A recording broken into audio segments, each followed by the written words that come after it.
Leadership, Jacob style. We are continuing our series of discussions and drawing lessons from leaders who are found in the Bible. Some of the lessons we learn is because of the mistakes they did, and some of them because of the good things they did, but there are still lessons that we modern leaders would still benefit from. Jacob, his other name is Israel, and he was a leader, not of a nation, but of a family. Number one, he led himself. Number two, he led his family. We don't hear a lot about military warfare because in Jacob's case, he never became like a nation. His father Abraham had an army that fought. We don't hear that of Jacob. So we learn that leadership is not just about nations. When you call you a leader, number one is simply leading yourself well, managing yourself well. Number two is managing your relationship with God. Number three is leading your family. And number four, how you relate with other people outside your family. They are all seen in the life of Jacob. Now, who is this Jacob of the Bible? You know, Jacob is a biblical hero who depicts the power and grace of God to change and renew. Why do you call him a hero? Because he has many, many adventures, and he comes out at the end the winner, despite the many challenges that he faced in. He is most commonly known in the Bible for his cunning, deceitful ways, especially his twin brother.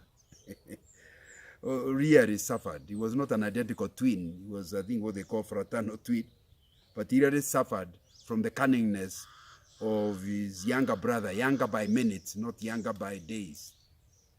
However, after losing to God in a wrestling match one night, Jacob changed, and he was blessed and given the name Israel. That's why we don't call the Israelites Jacobinites. We call them Israelites, because Jacob, the deceiver, became Jacob, the blessed one. You know, Jacob, the name, means a follower. Yet Jacob ended up leading. And it's a very important thing to understand that a good leader is also a good follower. He followed his brother, but he still ended up leading his brother. You know, in Genesis 25, verse 26, after this, his brother came out with his hand grasping Esau's heel, so he was named Jacob. Isaac was 60 years old when Rebekah gave birth to them. So he is a son of old age. You know, Jacob marries late at the age of 40, but like his father, he has no child for a whole 20 years. And when he finally gets children, he gets twins.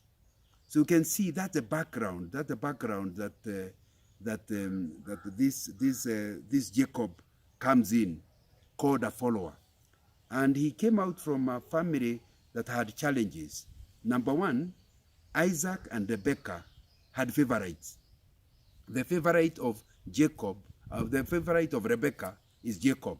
The favorite of Isaac is Esau. Can you imagine growing up in such a family? It teaches you competition and favoritism, which are not very good values. It's important to understand that this same Jacob, despite that, ended up a much better man in his older years. And that's one of the lessons you need to learn, that not everything that came from your family is worth continuing with.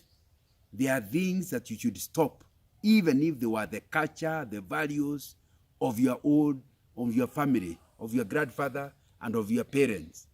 You can say no to them, because the kind of family he came from, it wasn't really good to continue practicing this favoritism within the family. But the point I want you to get is, he was called a follower because he followed, but became a leader. And it's important to understand that even you, the fact that as you're growing up, you are a lastborn, has nothing to say about what God wants with your life. Because God may want your life to be as a leader. Who is a leader? somebody who channels the way ahead when others follow, somebody who dares go in a certain direction that will be good for the whole group, for the sake of the whole group. That's what a leader is. And despite being a follower, being a lastborn, being somebody who was the last in class, all those do not stop you becoming the leader. Did you become all your years, you are always number one from the back of the class?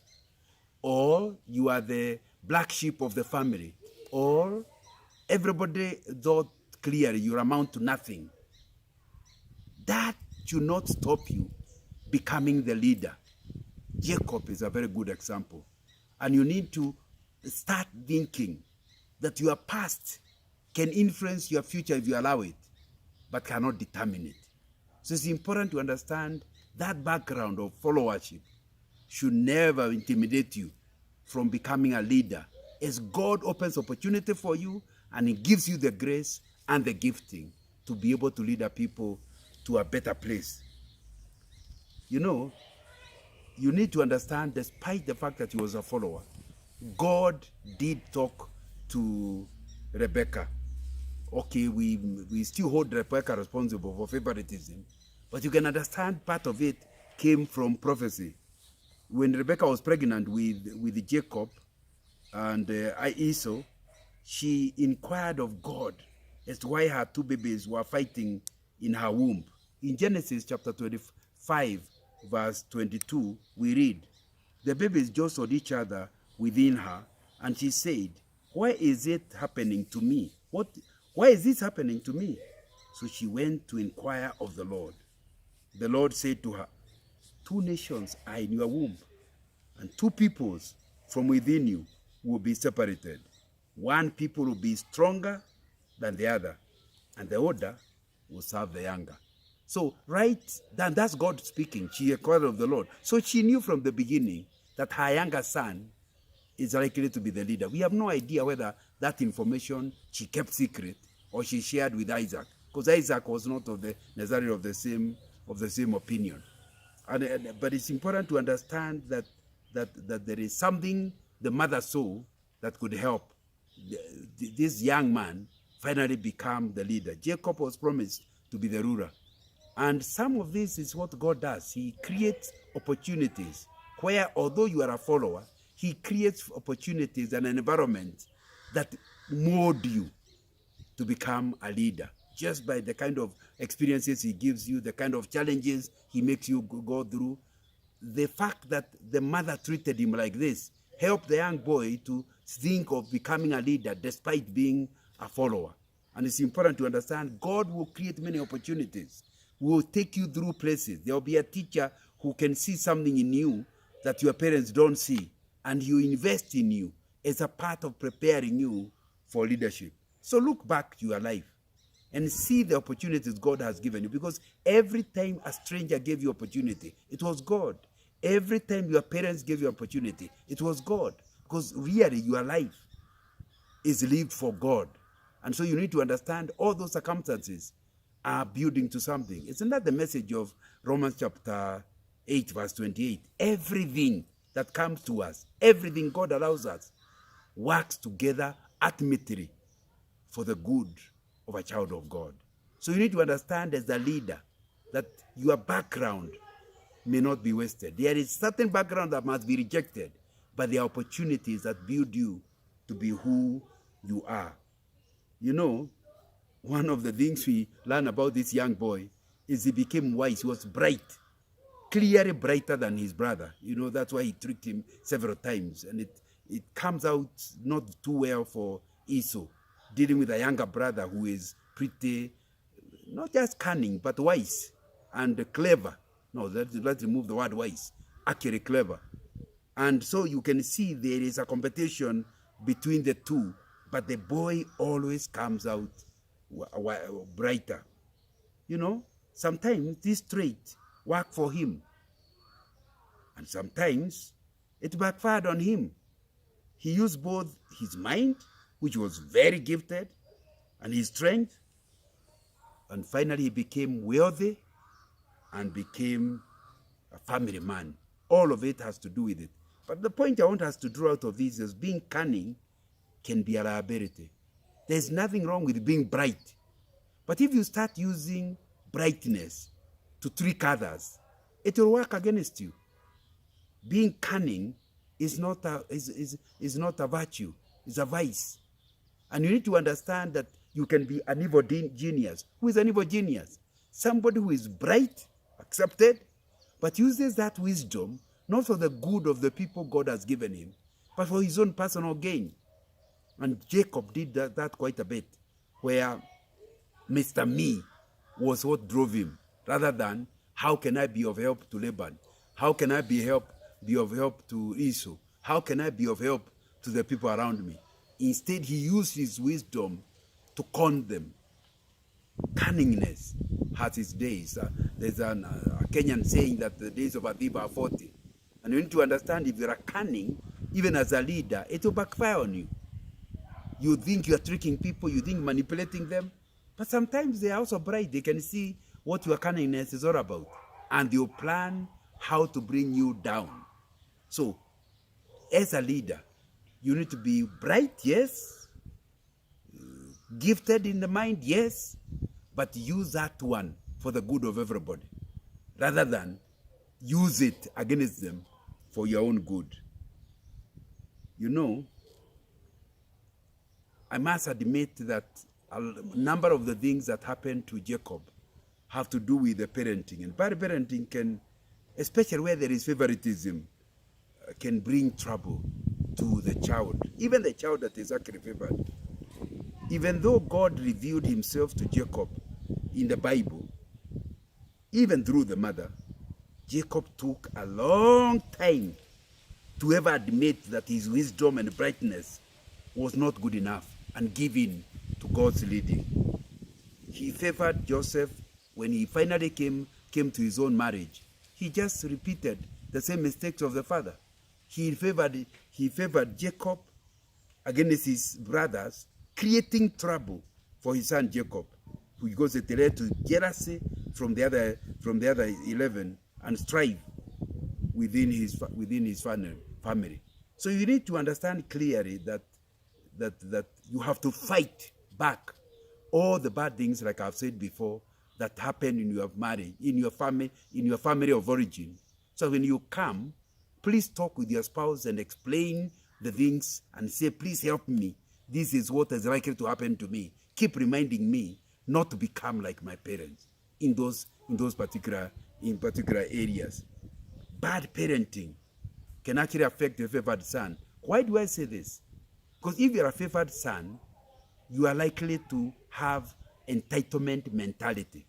Entitlement mentality, which Jacob actually had all his life, even when he went to Laban, is the kind that forces you to have to exploit others, because you feel it's me. Who else should be having it except me?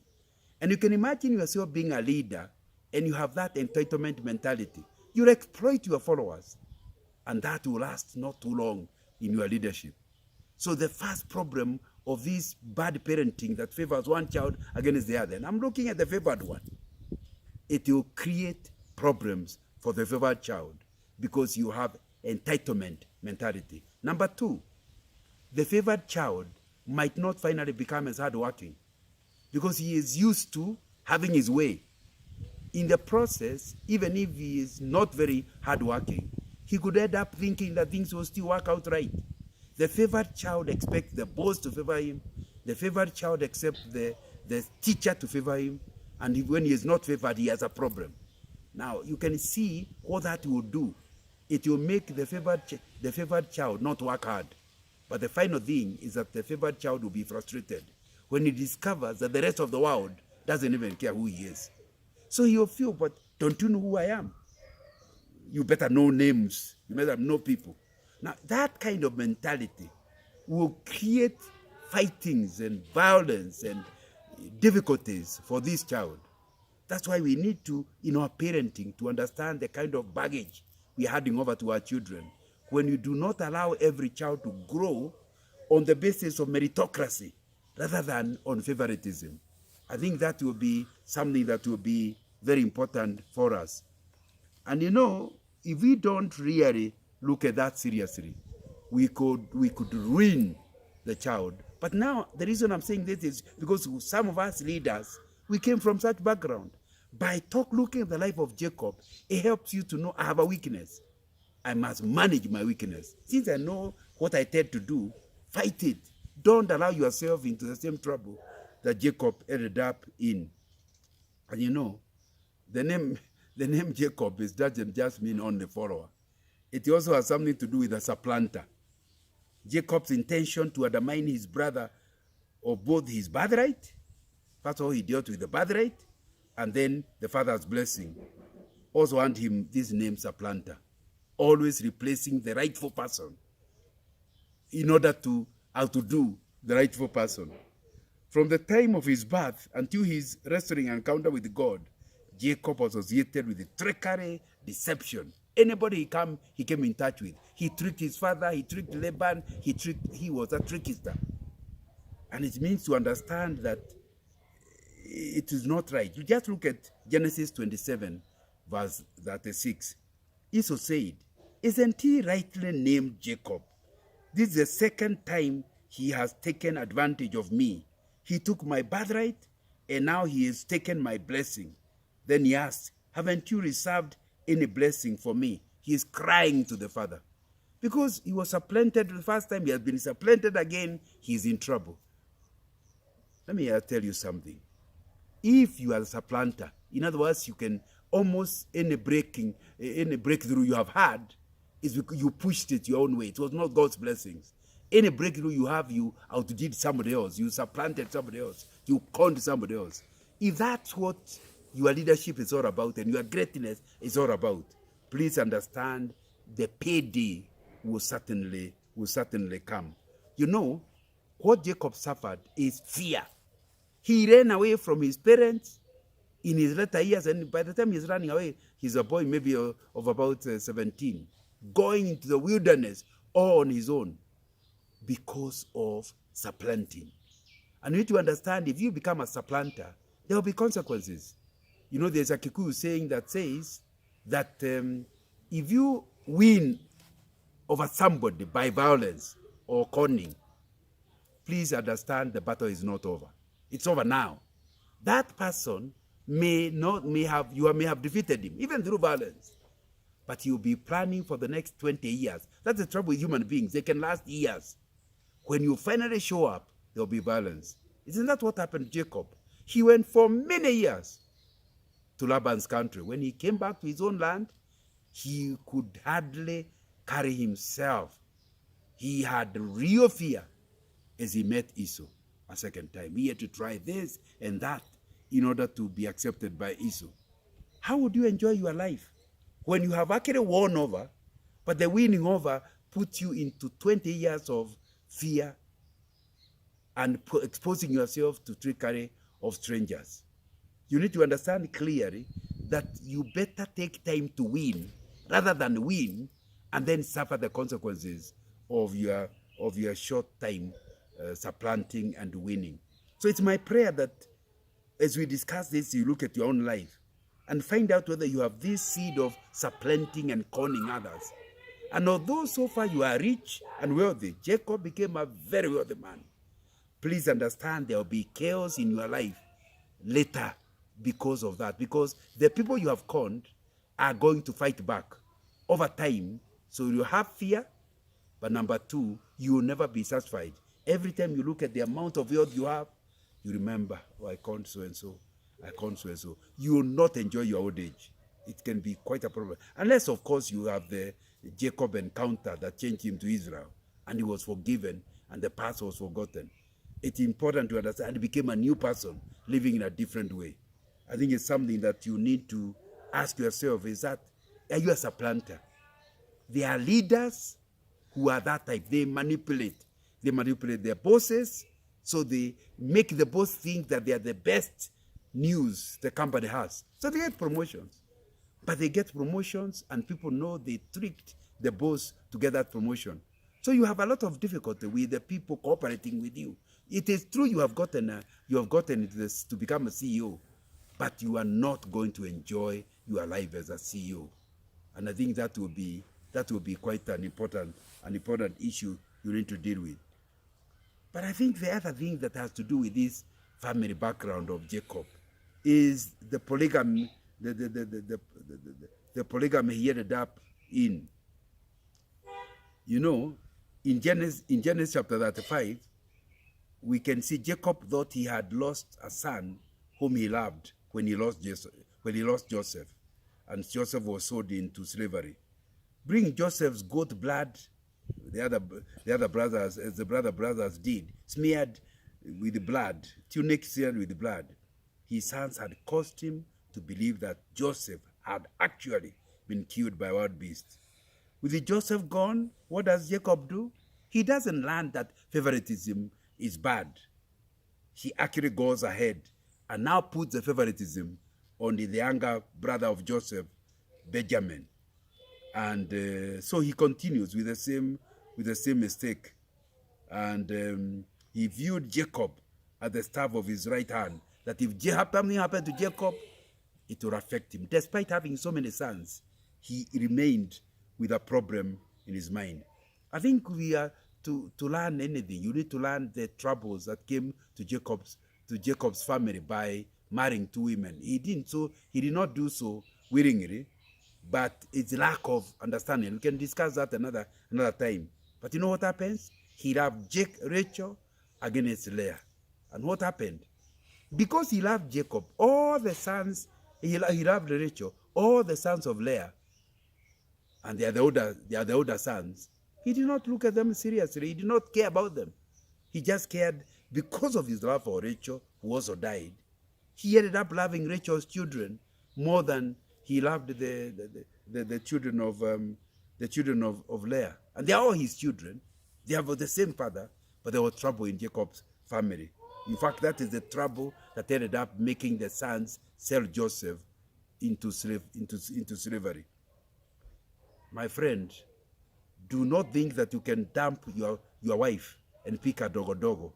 You have created a Baghdad, a fighting area within your own family. When the children of the first wife feel neglected because the children of the younger wife are being favored.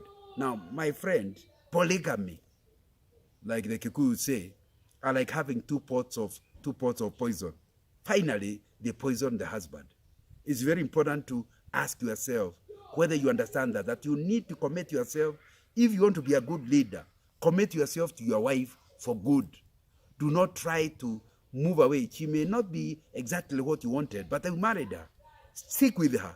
And that way you end up with a peaceful life and a peaceful family. I think it will be something that's pretty important. But thank God, Jacob finally has his own faith, not inherited faith. While Jacob was traveling towards Haran, he lay down to sleep in the night. He's running away from his brother. It's a long distance going back where Abraham came from. He is in the desert, and he dreams of a staircase that extended all the way up to heaven, on which angels ascended and descended. And God himself appeared to him in this dream. And as he slept, and then God blessed him and progeny. Let's just read it in Genesis 28. When Jacob awoke from his sleep, he thought, surely the Lord is in this place, and I was not aware of it. He was afraid and said, how awesome is this place? This is none other than the house of God. This is the gate of heaven. Early in the next morning, Jacob took the stone he had placed under his head and set it up as a pillar and poured oil on top of it. He called that place Bethel, though the city used to be called Luz. Then Jacob made a vow, saying, if God will be with me and will watch over me on this journey I am taking, and will give me food to eat and clothes to wear, so that I return safely to my father's household, then the Lord will be my God, and the stone that I have set up as a pillar will be God's house. And of all that you give me, I'll give you a tenth. That is the encounter where Jehovah stopped being Isaac's God, he now became the son's God. And I would pray that every leader, you help your family to where the children no longer have your faith. They have their own faith. You know, God has no grandchildren. If your son does not get to know God for himself, so that God becomes his father, the fact that you have brought them in a Christian way will not be on help. And we learned that Jacob finally, in a desperate moment, ran away from his brother. He actually commits his life to God. And so he now knows God for himself. And that will be the desire of everybody. You know, there is hope even for the very worst person, because our friend experiences some conversion and name change. Isn't that really the message of Genesis 32? After he has been come from, on his way to Laban, he meets God. On his way back from Laban's place, he meets God again. I will not let you go unless you bless me.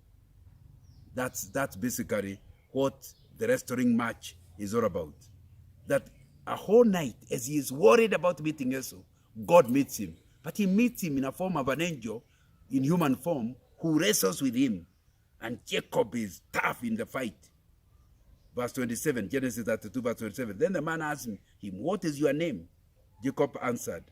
Then the man said, your name will no longer be Jacob, but Israel, because you have struggled with God and with humans and overcome.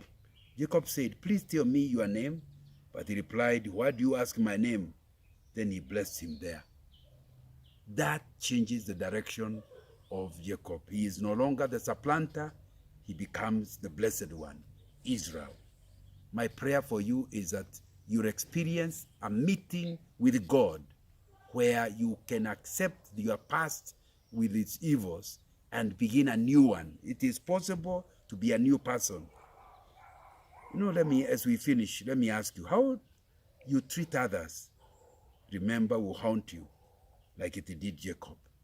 So conversion is determining you not be treating people the natural way, the way you have always treated them as you grew up. After 7 years of service, my friend Jacob is tricked. Remember, he tricked Esau. In Laban, he gets his equal. And so the guy allows him to work. After 7 years, he said, I'm not giving you Rachel. Work another 7 years. The guy worked for 21 years because he was tricked by Laban. Understand that how you treat others, you will get your match. And it's an important thing to understand that, that now that he is changed and he is called Israel, everything changes. Your name will no longer be Jacob, but Israel. When God starts working with you, your life is going to change. But he is left with a limping, something to remind you of the encounter with the Lord. In Genesis 32, verse 31, the sun rose above him as he passed Peniel and was limping because of his hip. What are the things along your route that you need to be remembering? God gave him a way of remembering. He would remember, I have changed. I'm no longer Jacob. I'm not a supplanter. You need to look at your life and have pillars that you celebrate, that remind you about your commitment and your encounter with God. You know, Jacob teaches us that we are blessed via grace, not works. You know, Jesus, can you imagine, is in the lineage of this deceiver. Because when God decides to bless Israel, he blesses him. And I want to tell you very well, what we rely on is not our history, it's not our pedigree, but the grace of God. And Jacob is the example we follow. So as we finish, as a leader, have you encountered God? Do you have that conversion experience? Can you rely on him? Can you say no to your past and rely on God? May the Lord help you. Thank you very much.